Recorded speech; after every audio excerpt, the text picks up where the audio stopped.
పడే. అసలు ఏం చేస్తున్నావో అర్థం అవుతుందా? చాలా తప్పు చేస్తున్నావన్నయ్య. ఆ మాట నేను అనాలి? ఏం తక్కువ చేశానండి? కోట్లు కాదని కేకులు అమ్ముకునే వాడితో వెళ్ళిపోతావా? సిగ్గులేదా నీకు? అన్నయ్య ప్లీజ్, అతను ఎవరో. వాడెవడో నీకు తెలీదు అంతే కదా? అవును.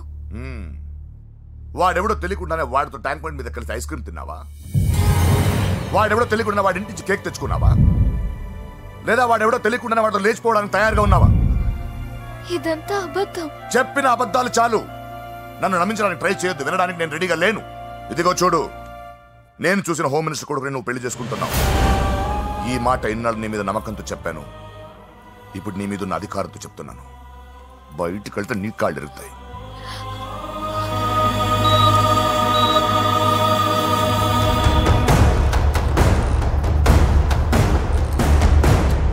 బాడీ నుంచి bullet తీసేశాం.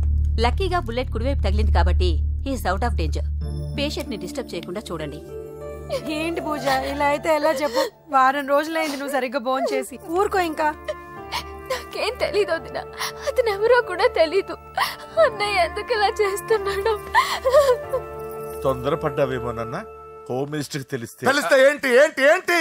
1 second sir, home minister దగ్గర నుంచి ఫోన్ అన్నా. హోమ్ మినిస్టర్ తెలిస్తే ఏమైతే అన్నా? ఎమ్మెల్యే పదవి దొబ్బుద్ది. హలో సార్, నమస్కారం సార్. హోమ్ మినిస్టర్ గారు మిమ్మల్ని ఇంటికి రమ్మన్నారు సార్. చెల్లమ్మ జాగ్రత్త, మీరు ఇక్కడే ఉండండి. సార్ నమస్తే. రా నరసింహ, కూర్చో. అంజలి, నరసింహకి వడ్డించో. కూర్చో నరసింహ. ఈ నెల 20 నుండి నాకు ఢిల్లీ క్యాంప్ ఉంది. ముహూర్తం 15 లోపలే పెట్టామని పంతులు గారికి చెప్పాను, కానీ ముహూర్తాలు లేవంటున్నాడు. మధ్యలో పంతులు గారు ఎందుకు సార్? టైము డేటు మీరే ఫిక్స్ చేయండి, అదే ముహూర్తం. నరసింహం గారికి మీరంటే ఎంత రెస్పెక్ట్ అండి. అవసరం అనుకుంటే గ్రహాల ప్లేసులు కూడా మార్చేస్తాడు. జస్ట్ వాటర్ తాగొస్తాను సార్. హలో రాజేష్, ఏం రాజేష్ తినకుండా వచ్చేసావు? ఆకలిగా లేదు అంజలి.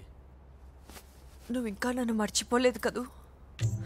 ఎలా మర్చిపోతాను అంజలి? చిన్నపిల్లడు ఏడవటం మర్చిపోతాడా? నేను అదే టైప్. రాజేష్ అంజలి, ప్రపంచంలో ఇంతమంది ఉండగా నేను నిన్నే నిన్నే నిన్నే ఎందుకు ప్రేమించాను? Why should I? Sometimes it happens Rajesh. Yes, ఆ విషయం నాకు తెలుసు అంజలి. బాధపడకు రాజేష్, వచ్చే జన్మలో అయినా మనిద్దరం కలుద్దాం. ఇంపాసిబుల్ అంజలి. ఏ అక్కడ కూడా ఈడొస్తాడు. రాజేష్, వస్తున్నాను సార్, వస్తున్నాను. పిలుస్తూనే ఉన్నారు, వెళ్ళాలి కదా సార్. ముహూర్తం ఈ నెల 16వ తేదీ. పెళ్లి ఏర్పాట్లు గ్రాండ్ గా జరగాలి. అలాగే సార్. మీడియా, ఛానల్, స్టేట్ మొత్తం అదిరిపోవాలి. అలాగే. Thank you daddy. ఈ స్వీట్ న్యూస్ నా డార్లింగ్ చెప్పాలి. అరే 100 ఏళ్ళు. నా హార్ట్ బీట్ విని ఫోన్ చేసి ఉంటుంది, ఇవ్వండి మాట్లాడతా. నేను మాట్లాడిస్తాను. చెప్పు చెల్లమ్మా. అమ్మ కాదురా నీ అబ్బా. ఒక్క నిమిషం. నీ లెక్క ప్రకారం నీ చెల్లెలు లవర్ని నీ కన్ను వేడి తగ్గక ముందే మర్చిపోయావా? రే, నువ్వు ఇంకా బతికే ఉన్నావా? నీకోసమే బతికొచ్చా. నీ చెల్లెలకి నాకు ఎలాంటి సంబంధం లేదని చెప్పినా నువ్వు వినకుండా నన్ను కెలికావుగా. ఇప్పుడు నీ ముద్దుల చెల్లెల్ని ఎత్తుకెళ్తున్నాను, నీ భాషలో లేపుకెళ్తున్నాను. ఏం పీక్కుంటావో పీక్కో.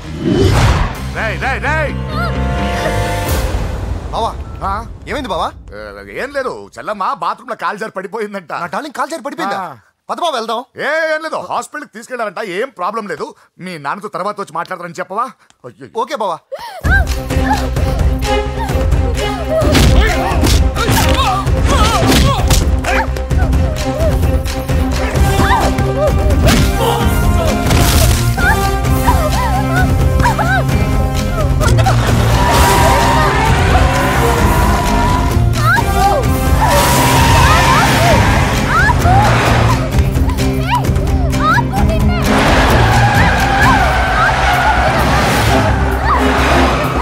తీసుకెళ్ళి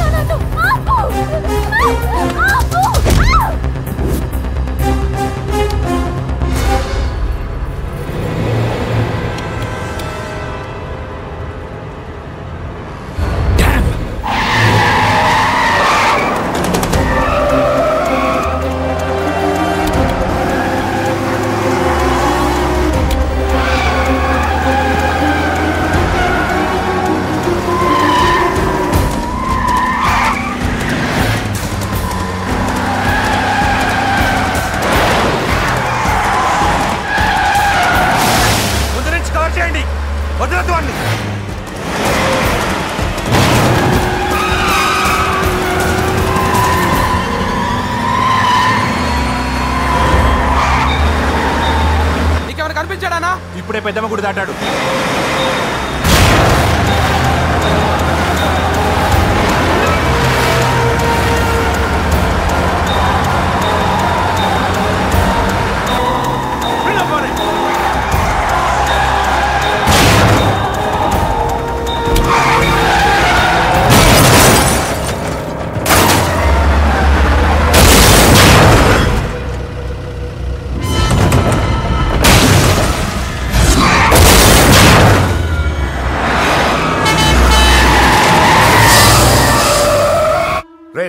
ఏం జరిగిందిరా?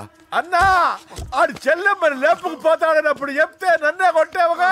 ఇప్పుడు చూడు మమ్మల్ని అందరిని ఏర కుమ్ముడు గుమ్మి చెల్లెమ్మని లేపుకుపోయాడు. బద్మాష్ నా బిడ్డల్లారా, సిగ్గులేదు? నాకెందుకు సిగ్గు? బావా నా డార్లింగ్ ఎలా ఉంది బావా? వీడు కూడా అగ్రిమెంట్ మొగుడు. బానే ఉంది బాబు. నడుస్తుందా బావా? పరిగెడుతోంది. హలో హలో, నా ఛార్జింగ్ అయిపోయింది, తర్వాత ఫోన్ చేయి. మావాడు ఒకసారి బాక్సింగ్ పోటీలు కర్నూలు వెళ్తే అక్కడ ఓపెల్ రెడ్ దగ్గర నుంచి ఒక అమ్మాయిని కాపాడాడు. అమ్మాయితో మావాడు ప్రేమలో పడ్డాడు సార్. ఆ ఫ్యాషనిస్ట్ తప్పించుకోవడానికి మీటికి వచ్చాను సార్. ఈ కథ ఎక్కడో విన్నట్టుంది. ఇప్పుడే చెప్పాడు కదా సార్.